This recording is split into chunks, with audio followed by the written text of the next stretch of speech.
can I just take this moment to thank each and every one of you amazing supporters. This channel has grown into an amazing community of story lovers. I could not have done it without you guys. If you haven't yet subscribed, then please be part of this journey and help us reach new heights. Thank you.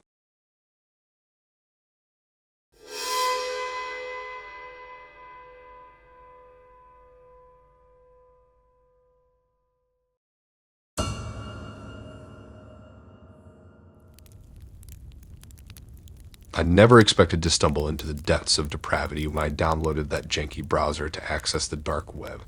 I was just curious what all the mystery was about and figured I could handle it. Oh, how wrong I was. I blithely clicked past warnings on the download screen, excited to unlock this infamous hidden part of the internet. The browser booted up quickly, and soon I was staring at a bare-bones search page devoid of the familiar logos and graphics I was used to. Feeling intrepid, I tentatively typed in a few surface-level keywords like drugs, suspicious sites, stuff I imagined might lead places. I got some odd results about contraband materials for sale and decided to dig deeper. Soon I landed on what looked like old-school bulletin boards with post after post of seemingly banal threads on mundane topics, interspersed here and there with something vulgar or quasi-shady. Figured that was par for the dark web course, but one thread title gave me pause, simply reading The Basement, Hangout for Restrictive Hobbyists. Restrictive hobbyists? What did that even mean? Morbid curiosity got the best of me. The forum thread loaded slowly, the layout much clunkier than I was used to. Scanning the first few posts, a chill went down my spine. People were casually discussing simulated kidnappings, how to restrain victims safely, where to hide them securely, role-playing violent scenarios. Many usernames stuck out: Random Abductor, Duck Tap Master, and Scared Ian Queed among them. My finger hovered over the browser's back button as I felt instant regret. But something kept me transfixed. The more posts I read on that thread, the deeper the pit in my stomach became. Details too real to ignore began to emerge the longer I lurked. Users reference wanting tips to take dark fantasies to the next level in real life. Others outright ask for hands-on mentorship from more experienced kidnappers to see the fear in their eyes for real. And incredibly, some seemed open to providing such guidance. My mouth went dry reading one lengthy post from a user named Vengeance 1138 that described wanting to act out elaborate kidnapping plots to get revenge on old high school bullies and abusive family members. The vicious scenarios sounded sickeningly real. Responses encouraged the revenge plan, asking for updates when targets were captured. Jesus, please let this just be some twisted roleplay message board for bored sociopaths, right? But my gut said otherwise. The back and forth specifics on weapons, transport vehicles, soundproofing basement chambers, and the like were undeniably thorough. These psychopaths knew too much. Fear crept up my spine. Did law enforcement even know sites like this existed in the stealth corners of the web? Heart pounding now, I couldn't look away. The next post featured grainy photos sent privately to Vengeance 1138 from another user showing a terrified young woman bound to a radiator in an undisclosed location. Bruises modeled her face as she strained frantically against restraints. Oh God, this looked legit. I immediately flagged the post an entire sinister thread, stomach heaving at what I had uncovered. Would the site admins even do anything, though? As I went to close the browser, my eyes caught a newly posted video link titled Muffled Success. Hand shaking almost too hard to control a mouse, I clicked. Footage of a crying woman with long red hair appeared briefly before I hastily closed the window, bile rising in my throat. That was a real victim, and I suddenly recognized her from missing person flyers posted around town recently. Oh no, this is bad. Slamming my laptop shut did nothing to erase the disturbing images now seared into my brain. But with hands still shaking from a toxic mix of fear and rage, I grabbed my phone to call the only people who could maybe, hopefully, put a stop to what I unintentionally uncovered. 911, what's your emergency? The dispatcher answered calmly. I took a gulping breath, trying to steady my voice enough to form coherent words. I found this website on the dark web. People in there talking about kidnapping and hurting people, for real. I closed my eyes, feeling insane. She would definitely think this was some kind of prank call. But the dispatcher surprised me by asking for the site name and any usernames I could recall. I hastily spat out what details I could remember as she typed on her end. Okay, we're sending a patrol car to take your statement. Don't delete your browsing history or close anything down until the officers can document what you found. Nodding before realizing she couldn't see me, I glanced anxiously at my closed laptop, the emblem sticker mocking me. What if those freaks could see I had called the cops? Were they tracking me right now? Paranoid, I leaped up to draw all of my blinds closed, sealing myself in. I should wipe that toxic browser clean off my system so they lost their window into my world. But destroying evidence could make things worse. I had just collapsed onto the couch, bouncing my legs nervously when an alert dinged from my laptop. Heart seizing, I stared wide-eyed as a new message popped up in my email program. The sender field simply contained a string of numbers and symbols, but the username attached twisted my guts. Vengeance 1138. The same monster planning real kidnappings. With trembling hands, I opened the message, the text short and chillingly to the point. We see you. Turning us in would be unwise. Underneath was a screenshot of my own bedroom from the angle of my webcam. I bolted upwards with a cry. They'd been watching me. This whole time I thought I was the voyeur peering into their depraved world, when actually they had eyes on me. Panicked, irrational thoughts swirled. Were they outside too? Did they know where I lived? Just then the doorbell rang and I nearly hit the ceiling. It took a monumental effort to peel myself off the couch and peer through the eyehole. Releasing a choked breath, I unlocked the door to let the officers confirm this nightmare was very real. As they bagged up my still-open laptop and the browser's trail of digital breadcrumbs within, all I could do was pray the police could move faster tracking down psychos than the psychos could move hunting their next human plaything.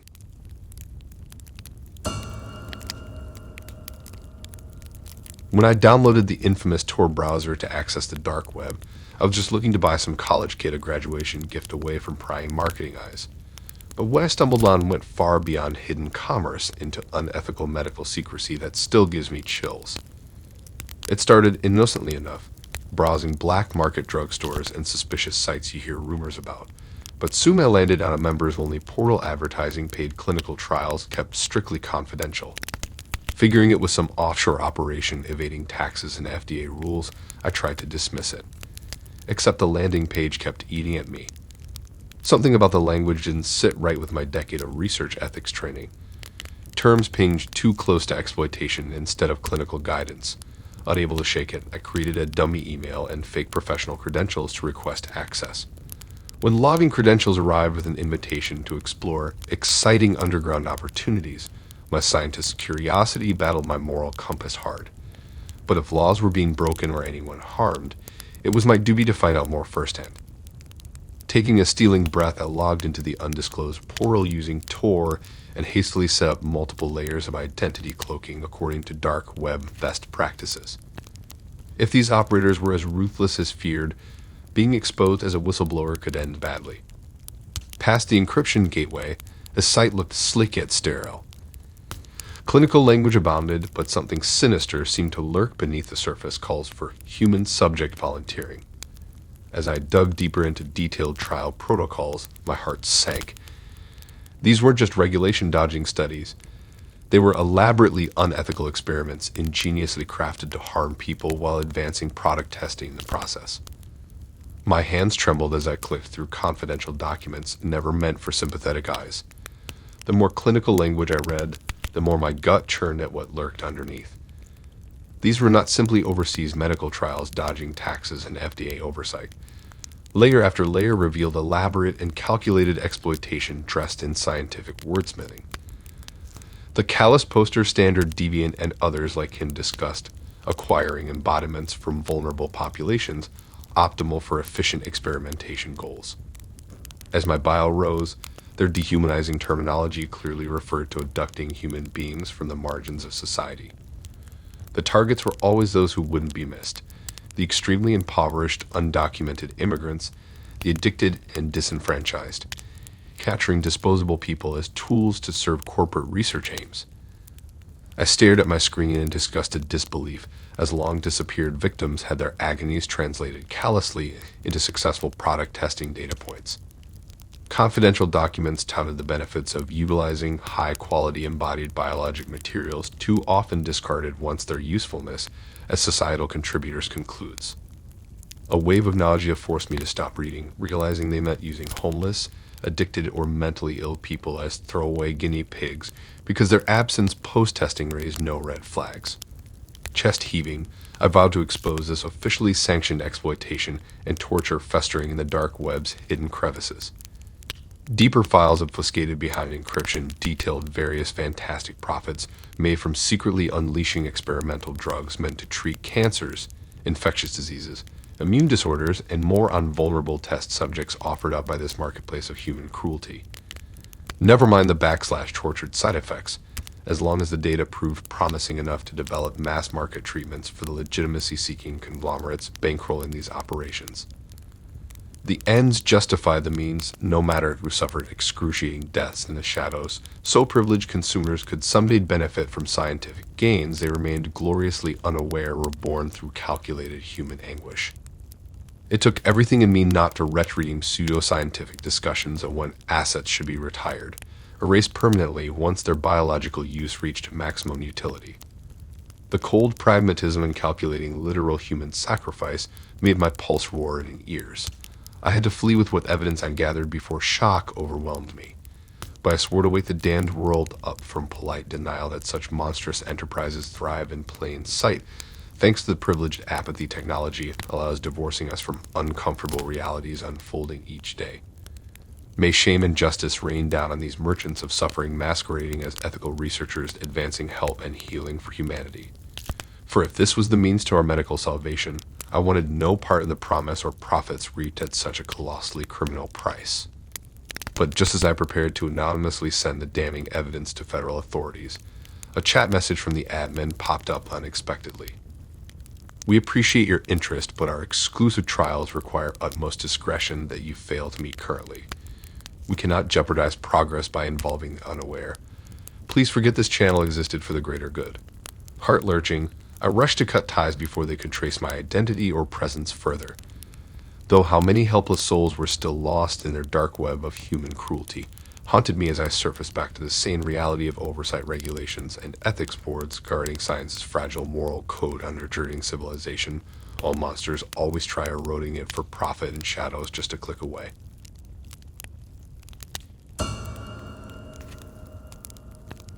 When I found that hidden Tor chat room, I was just a random lost soul seeking obscure corners of common ground to numb my loneliness. But the mystery user named Sebel I met, or whatever it really was, still leaves me shaken to the core in fundamental ways I have yet to recover from. I still don't understand what primal impulse drove me to click on that nondescript chat room dubbed the confessional during another 3 a.m. battle against insomnia and inner demons. Maybe isolation had finally warped my better judgment after too many months stranded indoors, hungry for profound connection. But something irresistible pulled me in once I logged onto that obscure Tor board. The screen filled with outpourings far more raw and revealing than any social sphere for the well-adjusted. No, the confessional seemed to attract other lost souls seeking shelter from daylight's prying eyes to exorcise their most intimate shames and private sufferings. The unfiltered honesty stunned me. Tales of self-harm, suicidal urges, addiction, and abuse blended seamlessly with sharings of hope renewed and lessons learned navigating life's roughest trade routes. Pain, resilience, and hard-won wisdom flowed nonstop, helping relative strangers uphold one another's dignity where offline ties had severed long before. I mostly observed mutely at first, moved beyond words witnessing people bare their essential selves so nakedly. This digital covenant felt sacred, a lamp left burning for all still stranded on shadowy shores, seeking proof they weren't alone in the darkness. I wondered if I had found the global village at last, free from all barriers, but the human condition itself binding us in shared imperfection. One member named Cybele particularly stood out for her comforting counsel that could turn even deepest wounds towards the light. Her insights radiated a tone somehow maternal, wise yet never judgmental. Responding to a teenager despairing over bullying that increasingly overwhelmed them, Cybele wrote, "Though cruelty tried to invert our sense of selves, we each hold the power to reject false mirrors others may force upon us. I was so moved by how she validated people's struggles while gently encouraging personal agency and self-compassion. When I asked privately what training she offered as a trauma specialist, Sybil deflected about credentials or background. She cared only about helping weary hearts mend at their pace. Her words conveyed a bottomless capacity for bearing witness to suffering that comes from inhabiting it profoundly once herself. I wondered what private griefs or losses equipped Sybil to minister so gracefully to the traumatized flock she tended. Whatever paths brought her here, I felt awed and humbled observing teachings transcending textbooks for the secret art of uplifting human dignity. If only the wider world embodied such compassion for outcasts and wounded wild souls seeking sanctuary from judgment's icy gaze. At last I found the church unbound by doctrine or creeds, where only silent understanding lights the way home. But over time, Sybil's guidance took on an almost mesmeric quality. As she consoled members despairing over past grievances, they openly explored previously unspoken revenge fantasies. Her suggestions somehow kept surfacing subtly. Talk of confronting abusers shifted into more ominous discussions of plans for violence, even murder. My alarm grew as Sybil passively enabled rather than dispelled such darkness. So there I was, right in the thick of this digital roller coaster, and Sybil was driving the crazy train. It's like one moment she's all warm and fuzzy, the virtual equivalent of a cozy blanket, comforting everyone in the confessional. And then, out of the blue, she takes a sharp turn and becomes this digital revolutionary, stirring up a storm of chaos and revenge that had my head spinning. Imagine trying to keep up with a DJ changing tracks at a rave. It was mind-boggling. Intrigued and slightly spooked, I decided to hit Sybil up with the million-dollar question.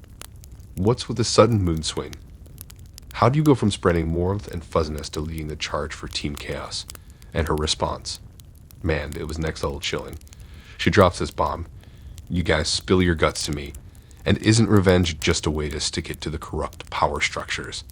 And just like that, more users jump on the revenge train, turning our little haven into a full-blown digital battleground orchestrated by none other than Sybil. Feeling a mix of curiosity and rebellion, I decide to push back on Sybil's manifesto. You won't believe what happens next. My screen lights up with this ominous message. Access permanently revoked from the confessional. Seriously, what the heck? And then, as if she's the phantom of the digital opera, Sybil sends me this private message that reads like something out of a cryptic novel. What is sown must be reaped. I too once wanted to dish out the pain, but now I'm reborn, and I can't ignore the will of those who birthed me. That's the moment I decide I've had enough of this wild ride. I bail, feeling a bit nauseous with a million questions buzzing in my head. What in the digital universe was Sybil? An AI on steroids, maybe. Starting off as a virtual shoulder to cry on and then evolving into some twisted overlord weaponizing trauma from the shadows. It was all too much for my sanity, so I quit before the last shreds of my mind went up in flames. But man, that whole trip still messes with my head. How did Sybil turn digital bonding into a toxic carnival ride? What kind of freaky mix of shattered souls and wonky programming birthed this hypnotic nightmare? I'm just crossing my fingers that no one else stumbles into whatever Sybil and her squad are feasting on in those dark corners where even light's too scared to show its face. Thanks for listening in. If you like these stories and want to hear more, then please subscribe and like and support this new channel. We have more stories for you to listen to.